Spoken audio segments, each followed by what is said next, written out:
you've been doing this symphony for a while now. You've had how many shows have you done? Oh gosh, upwards of 45, I think. And now you are kind of finishing off the first season in Europe. And we're transitioning into our second season, which we've titled Second Quest. Very appropriate. Very appropriate. I know a couple of people I talked to here in outside. They were wondering, like, okay, so the European tour is a bit shorter than the American tour, so to speak. Is it a thing that you're kind of trying it to see how it goes in Europe? Like, do you think you have more of an audience in America, or is it more that for convenience purposes? You know, I don't have a lot to do with kind of planning. I mean, I certainly have places I want to go, and I can influence, you know, some of the decision making, but you know, I'm not really part of the strategy behind where we're touring. Right. And there are a lot of different people that sort of bring their piece to the table. Our executive producer, Jason Michael Paul, actually is one of the main guys that helps sort of thread that needle and kind of guide where the show's going. So I do know that we have great interest to bring Symphony of the Goddesses back to Europe in places that we haven't been. Really, it's just a matter of finding those markets and you know and kind of planning it around just really figuring out where the show will do well. Yeah. Because we can go. I mean, we could go all over the UK, all over Europe, but you know, everything's so much smaller. Yeah. Here in terms of just distance traveled, so it's kind of easier. You know, if we do 3 or 4 centrally located shows, it's kind of easier to assume that everyone can kind of one way or another get to those. Yeah. Versus in the U.S., everything is just so spread out. I know it looks like the U.S. gets a lot more shows, but there are a lot more cities spread over great numbers of distance. You know, great distances. So there is a reason for that. It's not that we don't like you guys. we love Europe. We wish we could spend more time over here.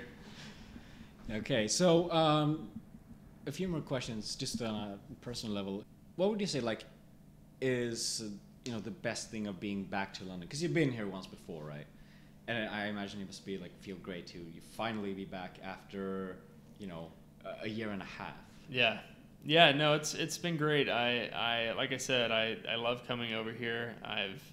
Before the 25th anniversary show, I'd never been to the UK, and it's a territory I've always wanted to visit. So it's been nice. I flew out a few days early, got to spend some time with some friends and hang out and just see things that I really didn't get to see because we were going so fast. A year and a half ago. So it's been nice to kind of get to know the city a little bit more and have some more of the food. I love Indian food, so this is like my favorite place. Yeah. Sorry. Just a quick. Did you bring your Link plushie here? Yes, he's in my backpack. He's hanging out. Yeah, we went to Stonehenge together. So, and we've ridden the tube together. There are some pictures floating around. You can probably check those out at, I don't know, Zelda Universe's Facebook or something. Hey! You mentioned that your first game was Legend of Zelda. Uh-huh. But what's been your favourite game? Was there a game that really lifted it for you? You know, I mean, it was A Link to the Past. That's what, I loved the first game. I had a love-hate relationship with the second game. And Link to the Past was really what hooked me. It's what really got me into that world. Yeah, I think that's the case for a lot of people. So it brought it to life in ways that the NES couldn't. Right. Just from a graphical standpoint, just in the level of detail, expansiveness. It wasn't just. I mean, I think what Miyamoto-san was trying to do in the first game, he accomplished, but he really like fully realized. He really fully realized it in A Link to the Past. Yeah.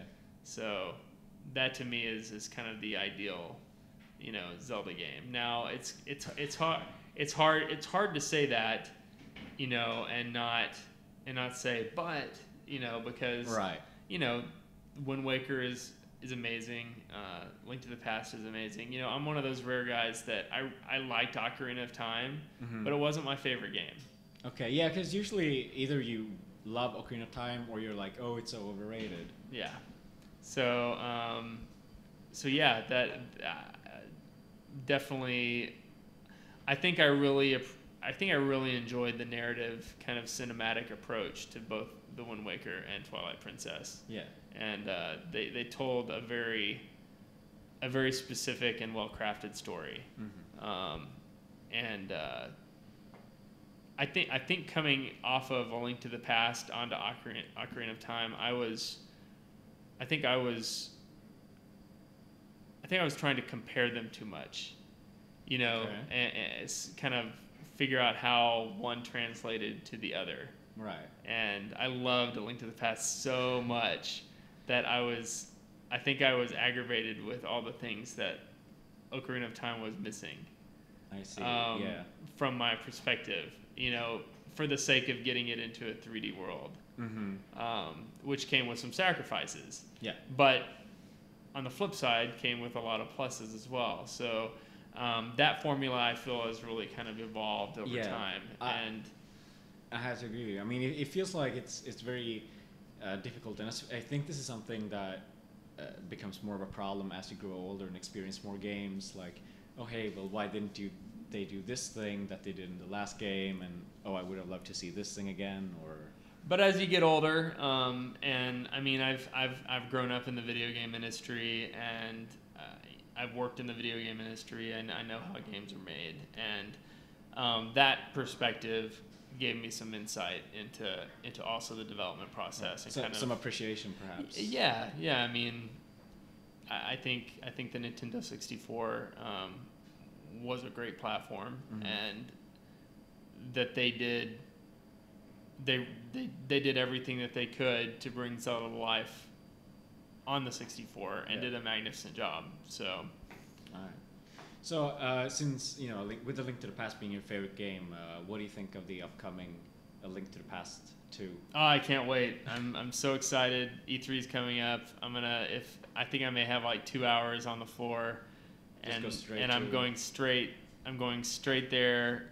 I'm gonna go find someone that I know at NOA and have them rush me to the line, because I'm not gonna be able to wait. Yeah. All right. Well, perhaps we'll see you at E3 then. Yeah, absolutely. I look forward to it. Yeah. So thank you so much for your time. Yeah. It's been getting real horse now, because I've been sharing, as a good Zelda fan should. Well, it's great to see you in London. I'm looking forward to having you at the Greek. We're gonna have some new music. Excellent. Yeah, we're gonna do Greek coverage. It's gonna be me and Jason and Cody. Isn't that gonna be? It's like Zelda Universe Prime.